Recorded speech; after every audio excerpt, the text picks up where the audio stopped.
Aloha Sidzillions! Welcome back to another video. This one, as you can tell from the title, is another Riverdale video, this time focusing on the baby Anthony custody situation from season 6. Obvious spoiler alert, if you have not seen the show up to the end of season 6, I am giving a lot of things away, especially on this topic. If you would like to watch my other Riverdale videos, I have a season 4 rant that I made 3 years ago as to why Kevin should also have gone to therapy in 4X08. And I also have a video based on the Riverdale season 7 trailer and all the questions that I came up with, even though it was only a minute long. Both of those will be linked in the description. Given that season 6 ended around July or so of last year, you may be wondering why this video is airing when it is, so I'm going to give you a quick explanation as to why. I don't have the timeline 100% memorized, so I can't give you every detail in the exact order, plus that would just be too much information, but a brief overview is that I was busy with other things. I didn't want to film it, and because I didn't have to, I just never did. At a certain point, I did genuinely forget about it, and then lastly, even though I took all these freaking notes, I wanted to take the notes, so it didn't feel like a waste if I never made the video. The longer time went on, I was like, you know what, screw it, I'm not going to bother to ever do it.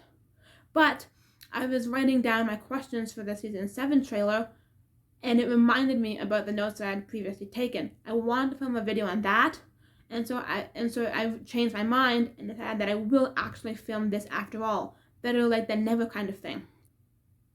So as you know, this video is obviously going to be about the baby Anthony custody situation from season 6. That really starts as of episode 609, so I will be starting there and going forward to the end of the season. But before I talk about 609, I want to give some backstory from season 5 and what happened within the Kangs, aka Kevin and Fangs, relationship, just so we build a little bit of context.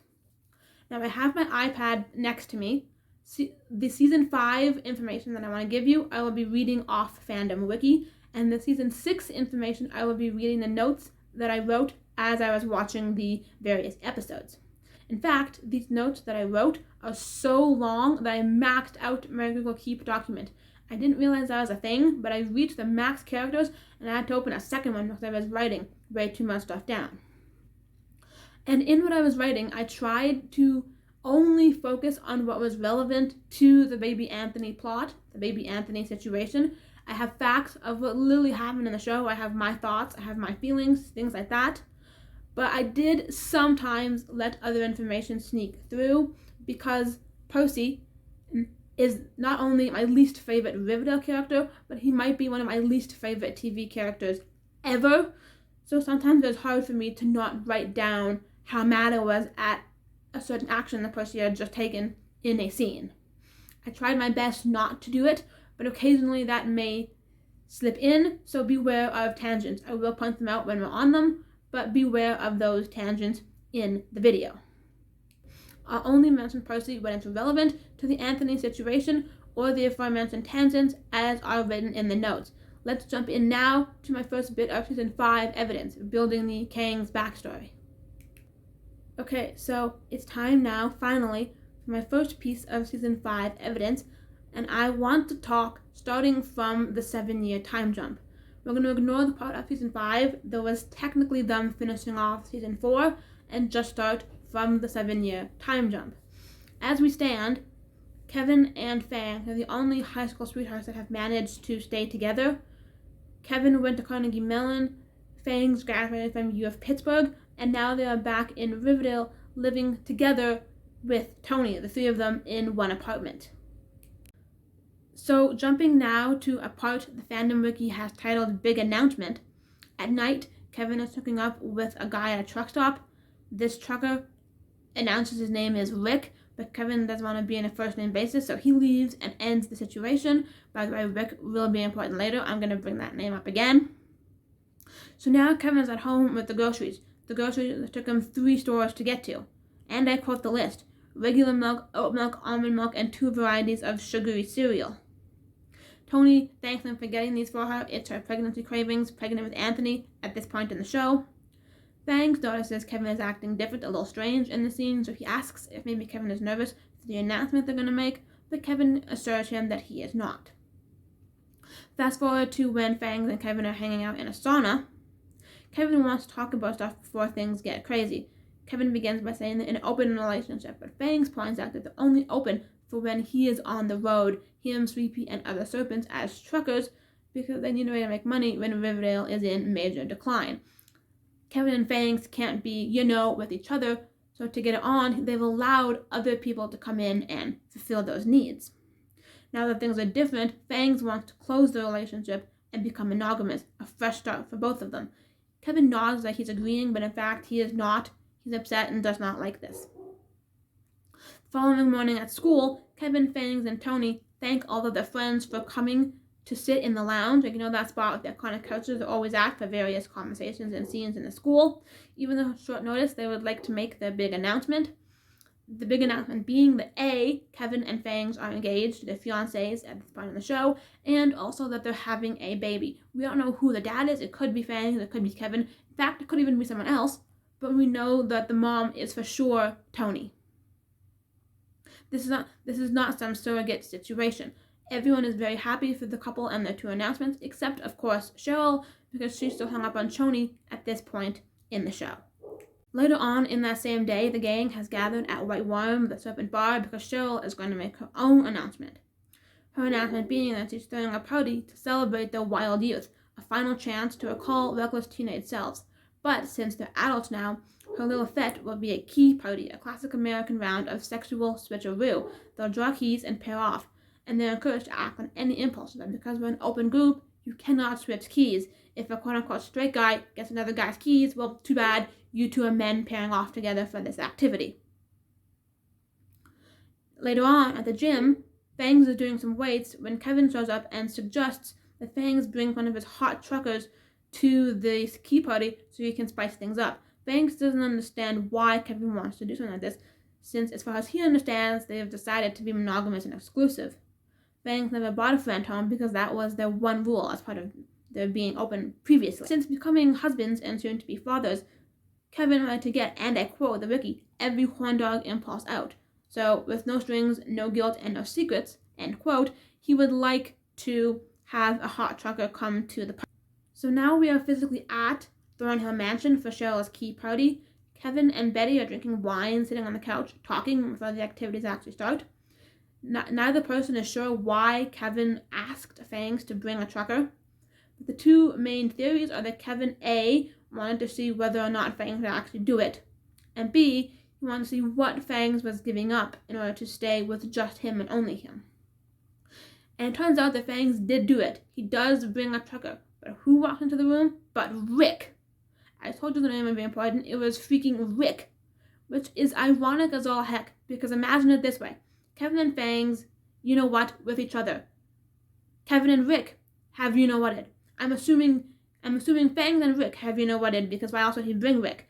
Like, everyone's done everyone in that group of three, and it's kind of funny. When it comes to the actual drawing of the keys, Fangs gets selected by Reggie, who, by the way, thought he was picking Tony's keys, but anyway, Fangs and Reggie go off together. Meanwhile, when Kevin picks his keys, he ends up picking the keys of Rick. Is that coincidence? Is that accidental? I don't know, but he ends up picking the keys of Rick. They end up under a gazebo in the park. I don't remember a gazebo, but that's what the wiki says, so we'll trust it. Rick asks him how long he and Fangs have been together, and they're coming up on 8 years, only open for the last 3. So the first 5 is when they were in school, and Fangs was not, obviously, a trucker. Rick has heard that door is closing, and Kevin nods that he is correct. That has been discussed. Rick roots for them, saying that Fangs is a keeper. He doesn't know Kevin that well, but what he does know about having driven trucks with Fangs, he really likes the guy. Kevin asks if Fangs had ever mentioned him to Rick, and Rick says that no, given the nature of what they were doing, in addition to, of course, trucking, it would have just been too awkward of a topic to discuss. The next scene that I want to talk about, turns out my clip has been deleted. I can't find it anywhere, so here's editor me popping in to redo it. That's why I have different clothes and backgrounds just for this little bit in the video. But anyway, this particular scene is right after Cheryl's key party. Kevin goes home, finds Fangs having a snack in the kitchen. Fangs asks Kevin about his night, and Kevin replies saying he got paired with Rick, but they didn't actually end up doing much of anything. He also says that he needs to talk to Fangs. Starts off by saying he loves him, but he's not ready to get married. Fangs does not understand any of Kevin's reasons. If Kevin, for example, does not want to give up on the cruising, then he does not have to. Fangs will allow that as the one exception to their monogamy. Kevin says that it's not about that, and therefore Fangs is visibly upset, asking about Tony and the baby they're having.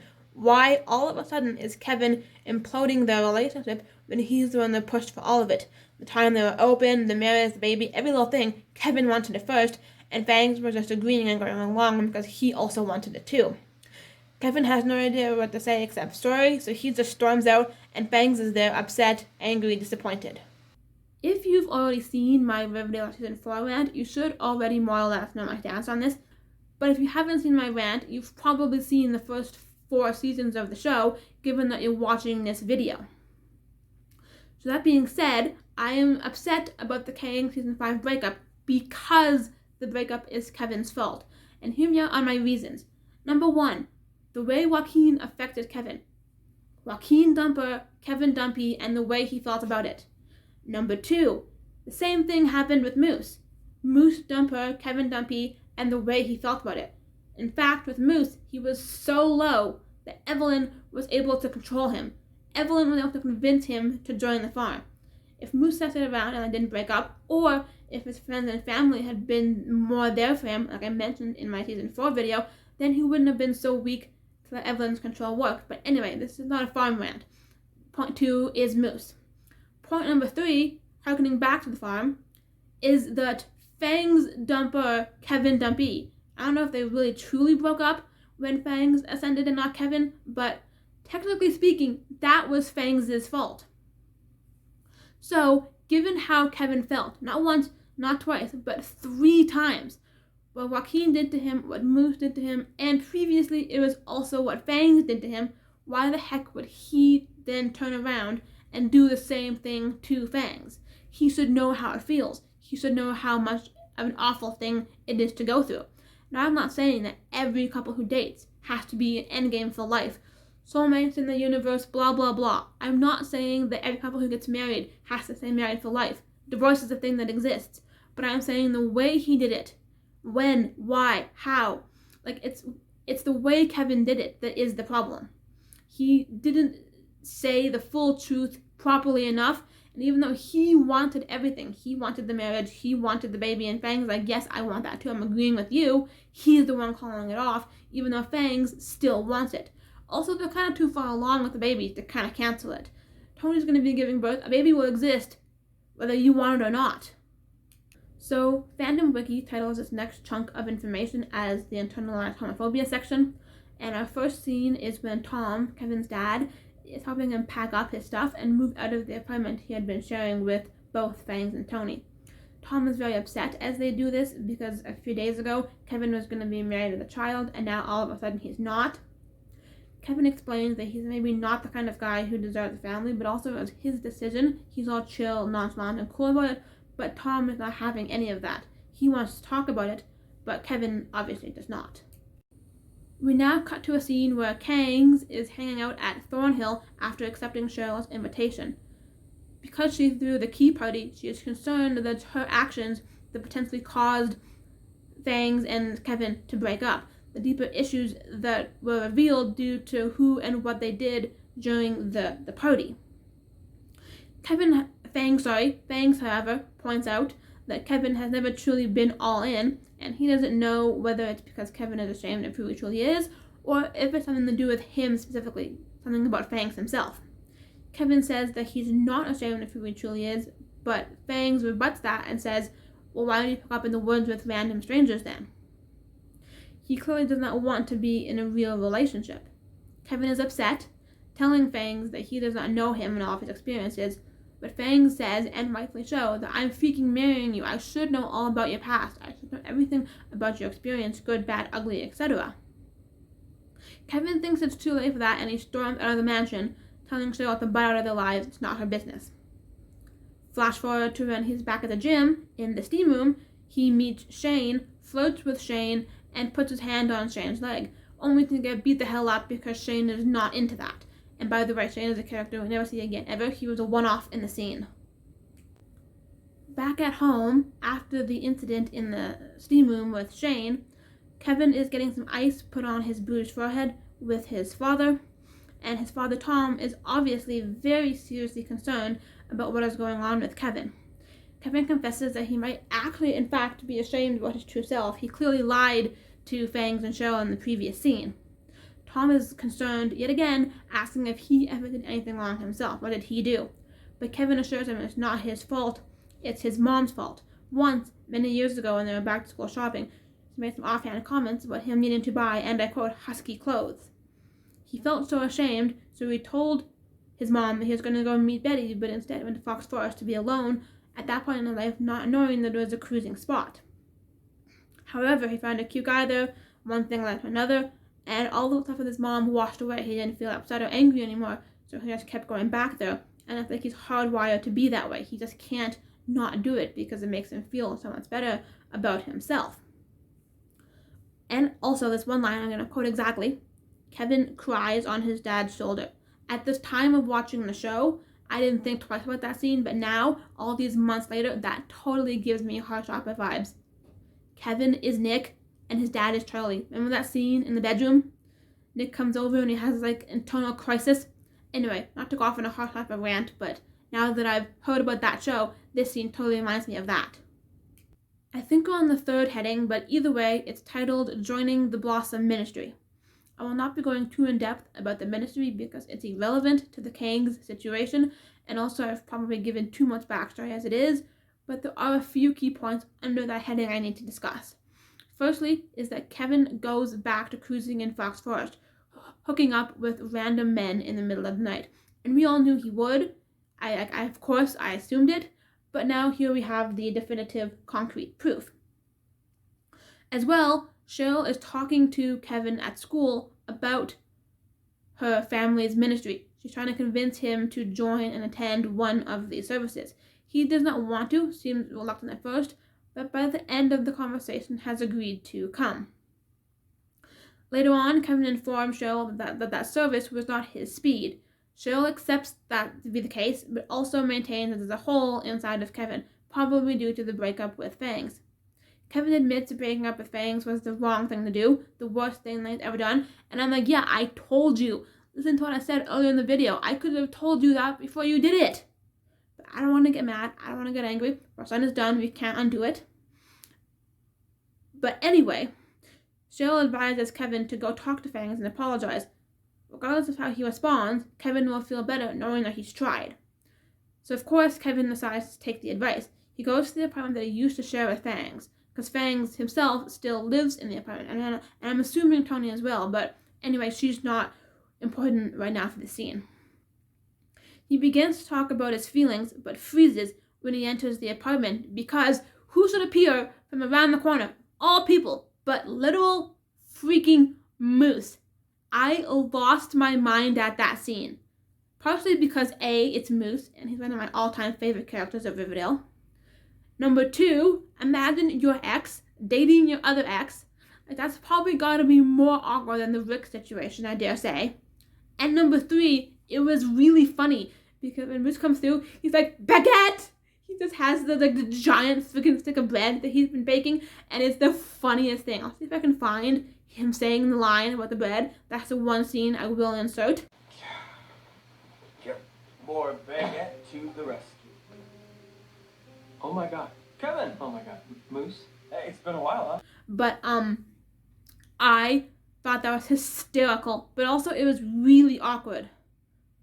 So of course, even though Fanning is trying to explain the situation and invite Kevin to stay, he does not want to hear about it, and so he just immediately leaves the apartment. He reveals to Cheryl that Fangs and Moose are together. Cheryl assures Kevin that he did nothing wrong, and it's a victory that he even tried to share his truth with Fangs. However, Kevin still feels forsaken. So we're now at the part of the show where Josie has come back to Riverdale. As you'll know if you watched Katie Keene's singular season, Josie has moved to New York to pursue her singing career. She is now a character over on that show while it existed. But anyway, It is the night of the Pussycats' one-time-only reunion concert. Kevin and all of his friends are hanging out and listening to the band sing, while Tony suddenly goes into labor. They prepared for a home birth, but Fangs will need more hands. Cheryl agrees, which I can't tell if that's awkward or not, but let's just go with it because everybody else is going with it. Upstairs at the diner, Kevin is visibly worried, waiting outside the kitchen where Tony is giving the birth. Cheryl returns from the kitchen to reveal to the gang that Tony had a boy, and she also hugs Kevin. I've been reading the wiki, and I think I'm finally at my last piece of evidence. The season 5 backstory is finally done, and this last piece is that Kevin wants to move away to New York City. He was inspired by Josie to finally pursue more in depth his Broadway and musical themed dreams. But as you know from season 6, that clearly does not happen. He's trying to tell that to Tony and Fangs in their apartment, and long story short, well, you know what happens if you watch the show. And if you haven't, I'll cover part of it in my video, so just stay tuned. But he does go at least for a visit to New York, because there's one Kitty Keen episode where he's a cameo feature guest star. The Wikipedia page I've been reading from, I'll have it linked in the description if you'd like to read it for yourself. There are some parts on that page that were not mentioned in this video. They're Kevin themed, hence why they're on his page, but they're not Kangs and eventually Anthony themed. I skipped over them because they weren't relevant. When it comes to season 6, I will be reading from my notes, as aforementioned, all the information I wrote in Google Keep. So season 6, episode 9 is where the whole Anthony custody battle really starts to happen, and I have evidence from there through till the very end of the season. However, even before watching 609, I had lots of thoughts. What I'd seen in the trailer, what I'd seen on Instagram, I wrote down all of my feelings. So I will share my pre-509 thoughts as it is written, and then we will actually jump into the episode. So the first thing I want to note is that Kevin is entirely wrong. The situation is probably not going to happen. It's not going to come to fruition because there's no way they'd do it, especially to Tony. Knowing what I know as of season 6 up to this point, what happened in the first 8 episodes, and also that Kevin has no grounds to stand on. And the reason I was so mad about this whole thing is because I didn't know about Percy's mind control of Kevin the way I did later on. I thought in his own right, logical mind, he was making the decision of his own accord, saying and doing such nasty, horrible things to his friends, to his ex-future husband of all people. Like, how dare you be this awful? But then when I figured out it was Percy's doing, I hated it a little less, at least on Kevin's side. Of course, I despise Percy, but that's a whole other rant of why I don't like Percy. Now, Kevin obviously gave up on raising Anthony when he said that he was not ready to be a dad. He called off his engagement with Fangs, even though he was the one who pushed them to do both of those things in the first place, sooner and faster than they probably otherwise would have. Now, most of my pre-thought notes I'm going to be skipping over because they are just a repeat of what I said in my season 5 backstory evidence. I don't want to bore you and waste time making this video extra long, so I'll just skip down and come back in a second. Okay, I found a piece that's actually important and not a repetition. Fangs is at fault for not letting Kevin speak his truth. They had miscommunications, they had fights, and they ended up breaking up. But it is mostly Kevin's fault for not trying to tell him exactly what he had told Tom. Kevin was lying, Kevin was keeping secrets. Like, it's mostly on Kevin's fault, because Fangs, in my opinion, did try. Kevin, and I quote my notes, is just a straight-up idiot. By breaking up with Fangs, he was doing to Fangs exactly what had been done to him previously. I mentioned my 408 rant. What Joaquin did to him, what Moose did to him, even what Fangs did to him. This is just a reversal of version 3. I also believe that Tony is the biological mother. We now know that at this point. And she would be refusing entirely, as I mentioned. She is not going to want anybody raising her child except for her. She loves him too much. She cares for him too much. Blah, blah, blah. Classic mother crap. Her and Fangs would also be wonderful parents. They're loving, they're protective, they provide everything a child could need. No harm has or will come to Anthony, despite them being serpents. Like, maybe the gang is dangerous, it depends how you want to think about it, but absolutely no harm will come to this child. They're also genuinely a family because their friendship has become a romance. Whoever the biological dad is not irrelevant. But Tony and Fangs are now Tangs, canon boyfriend-girlfriend, because like I said, the moose thing was very, very short.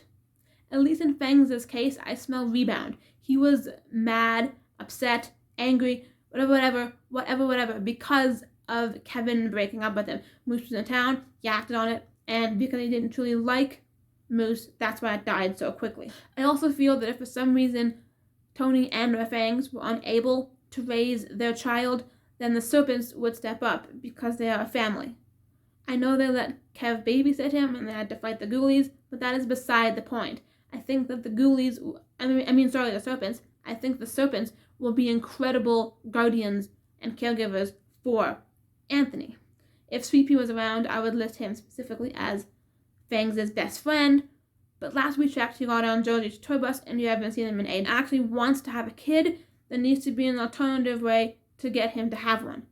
I believe Fangs loves Tony too much to remake Kangs into a canon couple. There is no way Tangs will break up and redo Kangs. Kevin would be a co-dad or an uncle at the best.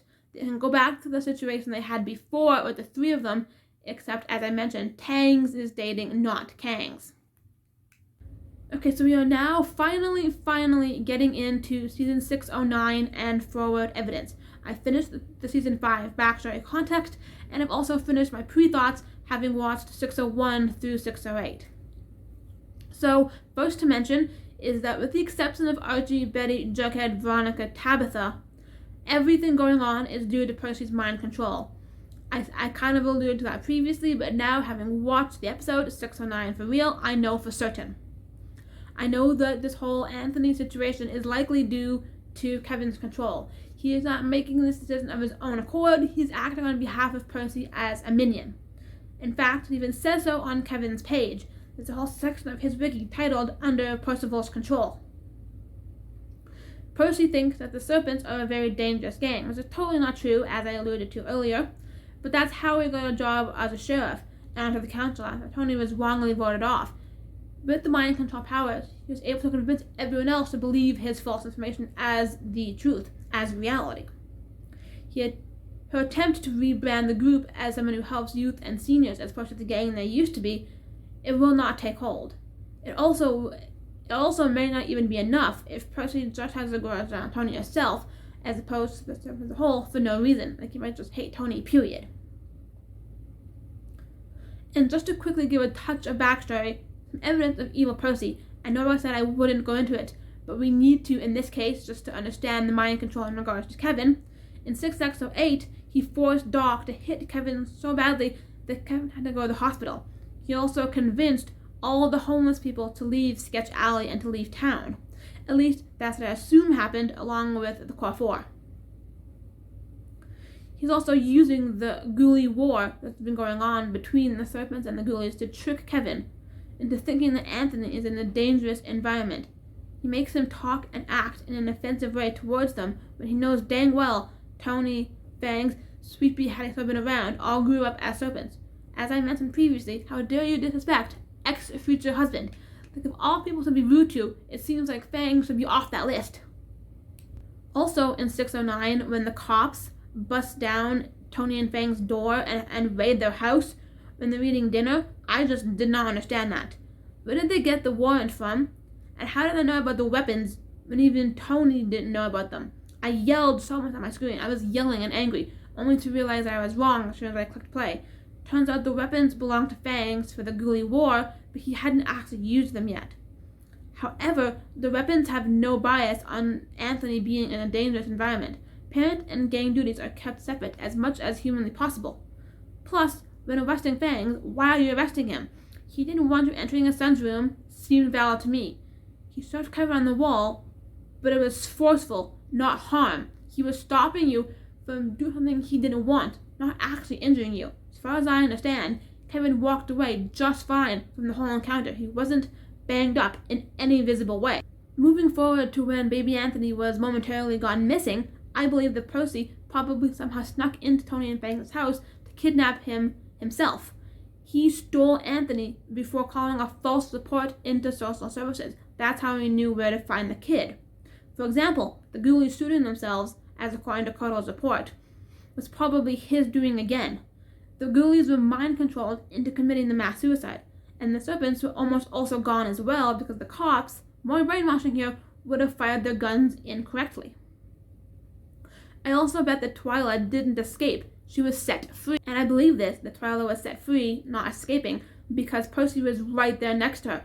Twyla was on the phone talking to Tony, and Percy was right there. He also had the baby in his arms during that scene.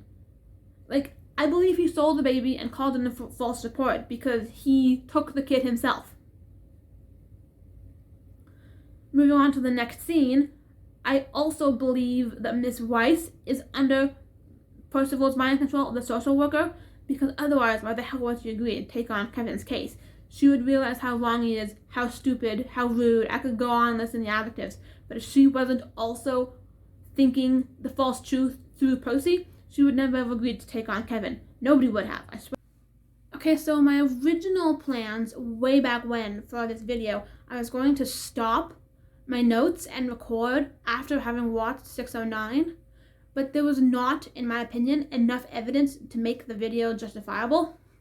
Also, the situation ended on a total cliffhanger, so that's why I've gone on and extended to the entire season. Next up, we have evidence from 6x10.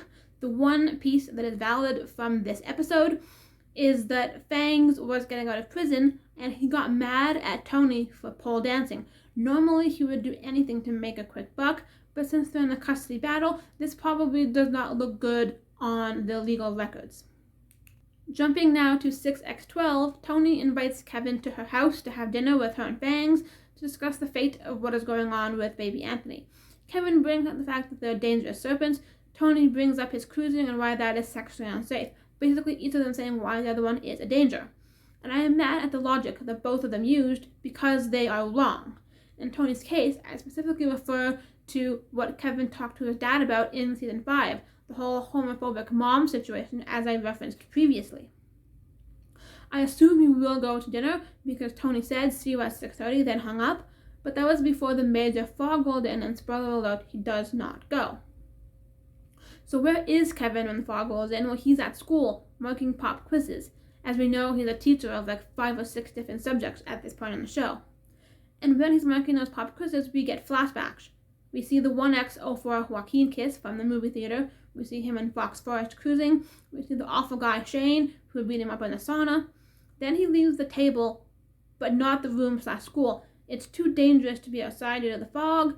And also he's going to talk with Moose, the new PE teacher who just showed up randomly. When this happened, I literally cried. I freaked out so hard because I am a huge Koo stan. I'm a huge Moose stan. Literally anything to do with that character, I will just die every time, metaphorically speaking, of course. But I just literally lost it, especially when Moose brought up unfinished business. Oh my god, the whole 312 situation and the ghoulies and Marcus, let's not go down that route, but holy crap. And then when Moose kissed him, that had me losing it too. This entire scene, I was floored in a good way. And Moose probably only did what he did because he knew Kangs never rekindled. He knew Kevin was single. Kevin actually told him about what was going on with the Anthony ordeal. I would not have guessed that was going to happen. In fact, honestly, I never would have guessed that Moose was going to appear at all. Now, him living with his dad after the old man spent time in prison, old man being Marcus, that explains why he is in town. Or at least I'm assuming so, because I don't know where the hell Marcus's house is.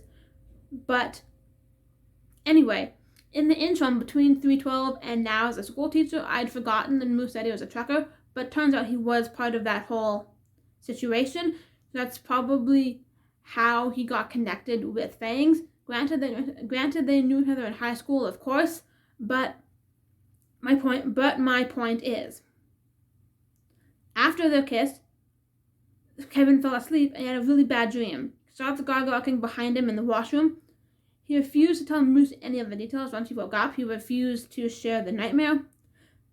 But Moose still came over and wrapped his arms around Kevin to protect him because he was so scared and shaken looking. I literally lost it so much. It was too cute for words.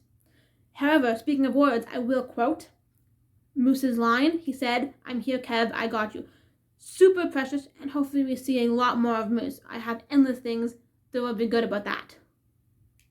Now, cutting back over to before Kevin's arrival, Tony and Fangs are having a discussion in their home. Fangs wants Anthony to be raised the way he was. Old school serpent style. He can defend himself and fight whenever he needs to. Tony points out that if Anthony was a gang member, he could face danger from cops, as that is what killed all the ghoulies. They don't yet know about the suicide from Curdle, I'm guessing. They should avoid serpent talk, appeal to Kevin on a human level, and try to avoid a long, drawn-out, expensive legal battle that nobody wants. However, when Kevin texts that he can't make dinner, Fangs is extremely pissed off, claiming he always bails.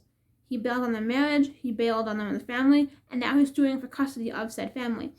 He wonders why they're not nice to him at all, but Tony points out that it's for Anthony's sake. Fangs wants to go beat him up, but Tony convinces him to stay. Don't go to prison, this will all be settled soon. If the court case has to get dirty and personal, then I change my mind, so be it. The next morning after the fog, Kevin calls Fangs to suggest that he's now open to working out a joint custody agreement between all three of them. He had an epiphany last night and claims, quote, "The world is a scary place, there's safety in numbers." Now I bet this whole thing has something to do with Moose and what happened last night, but we don't know for certain. However, Fangs is very, very much against this suggestion. He does not want to be half of a dad, and, quote, "I want my son to be raised with an integrity that I'm not sure you possess." Fangs blames Kevin's alliance with Percy, which is very accurate, and says he'll see him in court. Fangs' tone of voice is very sharp, angry, and direct. Quote, "Watch your back." I have no idea what threats or danger may or may not be coming to Kevin, but he better watch out because nobody messes with Fangs. So now, jumping to 6x13, Percy is going around town on a tirade trying to make people return lost library books. And Kevin's book that he's looking for specifically is Lord of the Flies. For whatever reason, it was at Moose's house. I found it so adorable that Moose had it. And also the fact that Moose was lusting for Ralph, that is such a mood. Like him simping for Lord of the Flies book characters. I just loved that. Later on in the episode, we have a kiss between Kevin and Percy, which is literally one of the worst things in my entire life. No exaggeration or lies. Screw anything I may have said before. This is the worst thing ever. I was beyond furious. I was beyond crying, and not a good kind of crying. Please don't let them date because it would ruin one of the best characters in the entire show. I need more of Moose. I need more of Koos. Like, I swear to God. Also, this kiss, if you ever watched Heartstopper, it kind of gave me Ben Hope vibes. Hard to explain, but Percy would be Ben, and therefore Kevin would be Charlie. I think that Kevin would believe he genuinely loves Percy, but through the mind control we know that that would be false, and he's just getting played. Also, we have no idea what Percy's sexuality actually is. It was never discussed within the episode. He never truly had a love interest. What if he doesn't even like men that way? Kevin deserves to be someone better for him. Could be Moose, could not be, but if you stick to the Heartstopper analogy, he needs to find a Nick, not a Ben. We also have a scene where Percy is adding some names to his army list, whatever that is, writing in a notebook. It's possible the kiss did something more strong than the previous mind control because now Kevin's name is on the list. Also, Reggie's name gets written down. Reggie wanted to learn, stupidly, what Percy was doing and how he was doing it, but nothing was truly explained, and as of now, we have no evidence that he actually did learn it. So next we have episode 6x15, and the first scene is a meeting that Tony and Fangs have with Janet in regards to the ongoing custody battle. Now, if you extend Janet's full name, she is Janet Weiss. And yes, that's the same Weiss that I mentioned previously in regards to Kevin. So we now know for sure that Janet is not mind-controlled. She is not under the influence of Percy. So her meeting with Kevin either means that she's a very neutral entity playing both sides of the field, or, in my opinion, she's actually on Tangs' side, Tony and Fangs' POV, because of how she acts and looks during this meeting, as well as what she says. If she was really on Kevin's side, she would not give the advice that she did. I don't know what was with that meeting, but it's beside the point. She is clearly with them now. So anyway, digging deeper into this meeting from 6:15, Fangs' face is very concerned. He asks if the fact that they're gangbangers is a problem. Janet says that no, the fact you have criminal records, that's the problem. I don't remember any criminal records, so I'm confused at this point, but moving forward, Tony asks what about the fact that she's the birth mother? I have a great job, I have a degree in social work, but apparently this case is not a slam dunk to win. Fangs the stay-at-home dad between bar shifts, and Tony working at school only looks good to some judges, which in my opinion is very stupid. He's loving, he's helpful, it's to be valid and important regardless. Stay-at-home dad is just as valid as work dad. Stay-at-home moms is just as valid as work mom. Like, either way you look at either of them, it should be equally valid as long as they have the means to raise the child nicely. To rectify this situation, Fangs will get a job working with Archie's crew to help save Pops. Tony wants to confer Janet where they make any big life changes, but he wants to contribute. Therefore, any judge can't possibly see him as a freeloader. Tony says that he can't do any of this without him, and dismisses the claim outright because he's clearly very vital, but Fangs says it would make him a better father to do this. Now, after a day or so of work for the Pops crew, Percy and Frank will show up to the diner. They offer jobs on his railroad that are longer term, less fees to pay, and they'll earn more money. The only person to accept this is Fangs because of legal bills. I cried because he had avoided mind control for so long, but let's be honest, I can't believe there's actually mind control that was used in the scene. I'm still mad, I'm still angry, even if this was his own decision, but I really hate anybody having anything to do with Percy. At the end of the episode, Tony will propose to Fangs so they don't lose what's known as happy couple advantage in court. Any disagreements and fighting could cost them, according to Janet. As well, Tony admits she may not have had enough faith in Fangs originally because she was trying to be so fiercely independent her whole life, but they need to be equal partners in this whole Anthony situation. The aggravating part, though, is that they changed scenes before Fangs could answer, and the scene they changed to was the last scene of the whole episode. So, in my mind, watching 6:15, I'm like, they better tell me next week or else. So now it's 6x16, and only 30 seconds in, I'm already crying and mad, because Kevin and Moose are now also working with Percy on his railroad. Now, Kevin doesn't really faze me, because everything throughout the season, he's been mind controlled by Percy for a long time. But I had hope for Moose. He had a job as a PE teacher, so clearly does not need money. He has a job. And I wanted him to avoid any mind control. Now, ideally, the situation is explained to him, like it was to other characters, and he can get a strong mind tether so as not to be controlled by Percy. But I was kind of hoping, somehow, for a reverse farm situation where Moose is the person who pulls Kevin away from Percy's control, despite anything he's said or done so far, the kiss, the notebook, so on and so forth. I was really hoping that Moose would stay away from the whole Percy situation, but we'll just have to wait and see how serious it really is going to be. Later on, Moose is at Kevin's place, which as it turns out is a really nice place, so Moose asks how he can afford it. It turns out that apparently Percy is helping pay for it. Moose says of course he is, in a tone that implies he hates the guy, and I cheered for that, because maybe his logic as to why he worked for Percy is not because of mind control, but similar to Fangs. I mentioned that he does not need money because he has a job as a PE teacher, but maybe they're between school years, maybe he starts at the next school year. I don't know for certain, but I have actually never seen him do PE teaching, so maybe he does need the job more than I had originally thought. Anyway, the main point is that Kevin wants a permanent residency outside of living with Tom because of the whole Anthony situation. Moose questions why he's still going ahead with it, and Kevin responds that he does not have a choice at this point.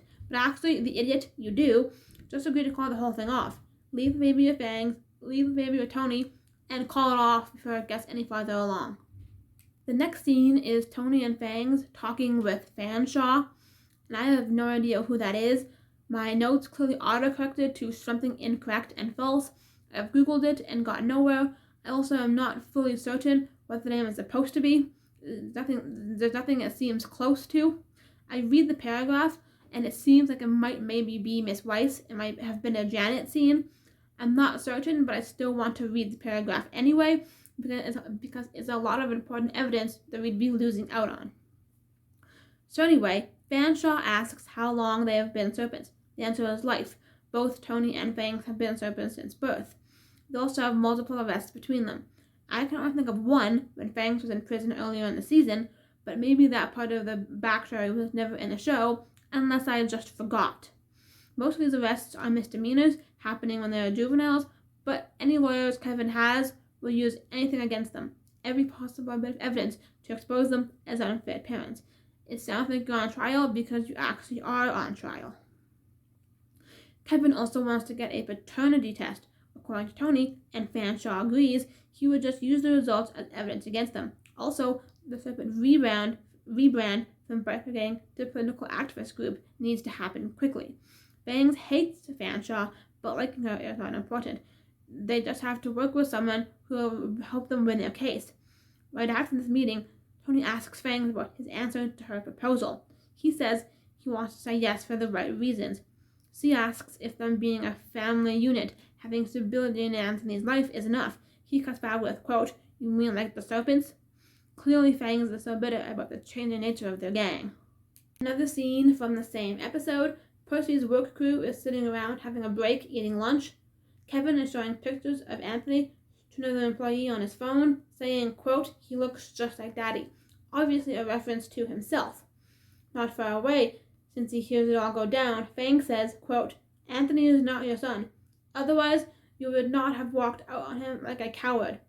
Then it looks like they're about to fight, but they're held back and the scene cuts. However, they clearly did fight, because a few scenes later, Tony is livid and yelling at Fangs. Quote, "You pick a fight with Kevin right before we are supposed to get into a room with the judge. If you even land one punch, our case ends there." Fangs jumps in with, quote, "So now you're taking Kevin's out of a mind, even as he runs around town claiming to be Anthony's real father." But Tony is actually not on Team Kevin, she is on Team Anthony. The next scene is one where Kevin and Moose are on a date. I'm going to quote a little bit of their conversation, then give my thoughts. Moose: "Do you really not know which one of you is Anthony's real father?" Kevin: "We don't. We want it to be that way so that neither Fangs or I would feel like less of a father than the other one." Moose: "I'm just trying to understand why you are so hell-bent on ruining your friendships to get sole custody. Maybe you're afraid you aren't the real father." Now, part of me originally assumed that Moose would just automatically be Team Kevin, but it turns out he's on the side of logic and the truth. He does not comprehend why Kevin wants to do this. He low-key hates that this is going on, and I love that about Moose. He is back to being in love with Kevin, but still hates this thing and thinks it's stupid that he's doing it. Later on in the same date, Tony busts down the door, I mean literally, and storms in to get the pacifier back from Kevin when he stole it earlier. Moose tries to protect him, but Tony won't have any of it. Quote, "Sit your ass down." She grabs Kev by the shirt collar, hardcore slaps him across the face, and demands to know where the pacifier is. Quote, "What were you trying to do? Steal Anthony's DNA so you can prove you're his real father?" Slaps him again. Quote, "You'll never be his father." The soother is in Kevin's jacket pocket. Tony grabs it and gives an awesome threat. Now, I don't know how big this building is, or even if this building is exactly within town, but it sounds terrifying. Quote, "If you ever come within 10 feet of my baby again, I will throw you off this building." Moose just looks so scared the entire time, partly because Tony was being very aggressive, and partly because there's nothing he can do to help Kevin.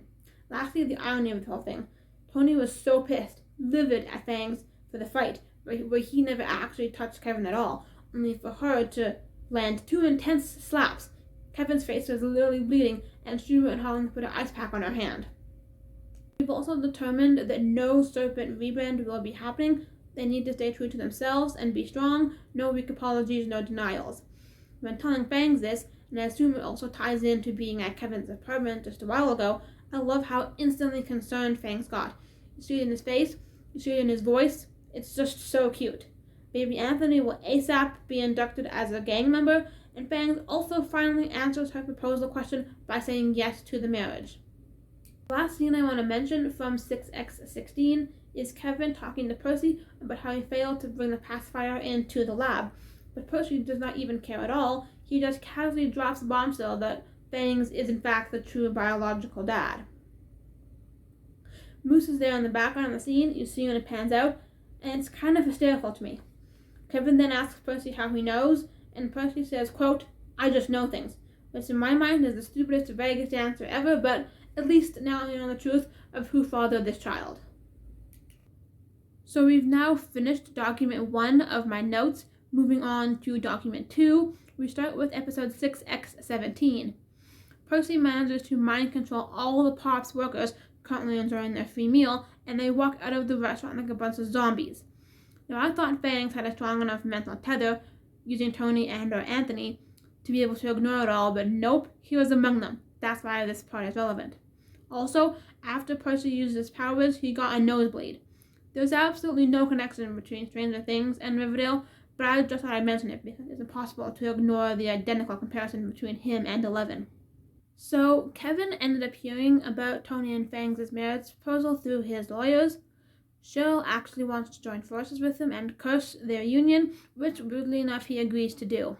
I think in Kevin's case, it's still more proof of the Percy mind control, but in Cheryl's case, it is either A, due to Tony, regardless of Heather, who's been around however long at this point, or B, it is to do with Kevin, how she felt bad for him after their split back in season 5. A bit later, Cheryl goes to deliver muffins to the couple, Fangs and Tony. It turns out that Anthony has colic. He won't sleep, and he's been crying ever since their spell was cast. Now, the wedge they're drawing was not supposed to be Anthony, but to be fair, nobody was very specific. Quote from Kevin, "I'm never gonna forgive myself if you hurt that baby." Plus, he also says it's Cheryl's fault, but I'm like, duh, whose else fault would it be? Because she was the one to curse the union in the first place. You just went along with her, and then it was either her or Heather or both, I can't fully remember, who was casting the spell with their freaking witch powers. Luckily, Heather has a cure for colic, so finally baby Anthony is not crying anymore. I really like Tony's hyperbole, quote, "We were literally dying." Now, Heather claims that she's a midwife, but I know that she's actually a librarian, and her saying this is probably just a harmless lie, because if they know the truth, they would be very suspicious of the medicine, whereas this way they take her without question. There's a long list of things I could say if they had known who, what, and why was the cause of this problem. Now jumping to episode 6x18, we have a scene where Kevin goes over to Fangs and Tony's house to tell them he won't be fighting for Anthony's custody any longer. Tony is the mother, Fangs is the biological father. Quote, "I don't want to cause you or baby Anthony any more distress than I already have. Please forgive me." Later on in the episode, Betty says that Percy wants Anthony, but obviously can't have him. Tony threatens to rip out Percy's larynx if he comes anywhere close to the baby. I love her and her threats. Iconic this season. Iconic. It turns out that Fangs and Tony are actually very moved by what Kevin has done in the last few days. He dropped the custody battle, he helped capture Percy, and so because of that, they're inviting him to their wedding. Now, for whatever reason, I had thought that despite any awkwardness that there may be, he is automatically implied to be invited because of the fact that Riverdale is a small town. Everyone in the whole town's gonna go, kind of thing. The entire town automatically makes the guest list. But either way, I'm glad they can be platonic again and lose any animosity they had been building. I also especially loved Kevin's reaction. Quote, "Really? I don't know what to say. Can I bring Moose?" Fangs, of course, suggested the question, but it's just so beyond adorable he would even ask. I love them. Now moving on to evidence from episode 6x19. Kevin is leaving Riverdale to move to New York with Moose. Again, we will return to the Broadway plotline. Don't get me started on the whole gym teacher thing. Like, Moose never actually taught a single class from what I saw. But anyway, they're moving to New York, but they don't get very far before Percy captures and tortures Kevin. He wants Reggie to kill Kevin and then use Kevin's heart for his failing, sick father. And if that doesn't give you Edgar vibes with his organ cult, all the things he stole to give to Evelyn, then dang. What is it with Riverdale and organs? Like, sheesh, creepy. So I can't remember the full backstory / context as to why we're in heaven. That part's not in my notes. But either way, we have a heaven scene where Anthony is all grown up now in his early 20s. In this heaven universe, the Serpents and the Ghoulies have managed to strike a peace deal. Anthony also admits to his parents that he's going to be marrying Twyla Twist's son. I can't remember if his name was Tommy or Timmy, but either way, they're going to be getting married. Now, the look on both boys' faces, the expression they had while signing this peace contract, I knew it. I had a feeling, I guessed it, and I was totally right. My gator is on point in multiple contexts, but I'm not going to go off on that rant. And this whole situation with either Tommy or Timmy and Anthony totally gives me Romeo and Juliet if they were gay vibes. Like, his parents are okay with it, which of course they are, but in the real life plane, I think they'd only be partially okay with it. Him being gay or any sexuality, that's okay with them. Any gender, any whatever, they accept Anthony for who he is. But the fact that it's Twyla Twist's son, they would not be okay with because they despise Twyla and how long they've been at war. I'm aware that in heaven there's a peace deal, but on earth there is not. And even if there was, I could see Tony totally still holding a grudge against Twyla for everything done in the past. They wouldn't ever truly actually be amicable friends. But anyway, let's not get too deep on it. So the last episode in which I have evidence that I want to talk about is from 6x21. Kevin is talking to Fangs and Tony about how his dad was killed by Percy. Tony brings up that he could use some support, and Fangs opens the door. Who's out the door? But Moose. I literally screamed. He came back all the way from New York City just to be with his mans. Like I had mentioned about them moving out, Moose was already ahead of Kevin. He'd gone first, and Kevin was going to follow had he not been captured by Percy, tortured, that whole situation. Like, oh my god, repeat it again, I literally screamed. Moose went from causing pain, 312, to healing it. Oh my god, evolution. The hug was so precious. The half run, the deep hold, the length that it lasted. I loved every second of this scene because I am a Moose stan, I am a Koo stan. Oh my god, I can't, there's no words. Further in the episode, when Tabitha uses her time powers, creates a bubble around Percy and speeds up his aging so that Percy can no longer use him for nefarious deeds. Oh my god, why did I think the actor they chose was so cute? Like, I don't want to simp for baby Anthony now that he's like 20-something's Anthony, but dang. I know he was hot in Heaven too because it's the same actor, but I didn't really put it together until this thing with Tabitha. And also Kevin clearly gets it too. I saw it on his face, which is kind of sus. Imagine having the hots for your ex-fiance's kid, who by the way should have been your kid, but anyway, we're not going to get too deep with it. And then lastly, my final piece of evidence for this entire video, it's not Anthony themed, but I need to include it anyway. Moose and Kevin were wearing serpent jackets. Oh my god, that was the best thing ever. I'd seen Kevin wear a serpent jacket before in the episode much earlier on when they were busting Archie out of prison, and he fake pretended to be Archie riding on the back of the motorcycle. But Moose, I had never seen wear one before. Since when is he allowed to? And why was it so epic? Like, oh my god, it was amazing. I don't know why I loved it so much, but oh my god.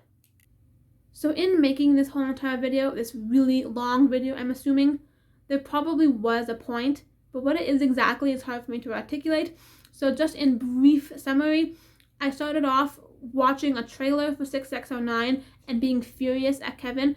He gave up on marriage. He gave up on being a father when Kangs broke up in season 5. How dare you claim custody? Then I realized it was Percy's mind control, so it became a whole Percy hating situation, long story short. And in the end, everybody was amicable, all the parties involved. It was more than an okay solution to end it. But anyway, I don't really know what I'm saying with this part here at the end, so let's just wrap it up. This video has been more than long enough. If you're still here at this part, let me know you're still here. Comment challenge. I want you to say, baby Anthony is hot when he's 20 down below. And while you're there, you can also drop a big one down below and subscribe if you're new so you don't miss any of my future content. Check me out on social media, links in the description, and aloha till next time!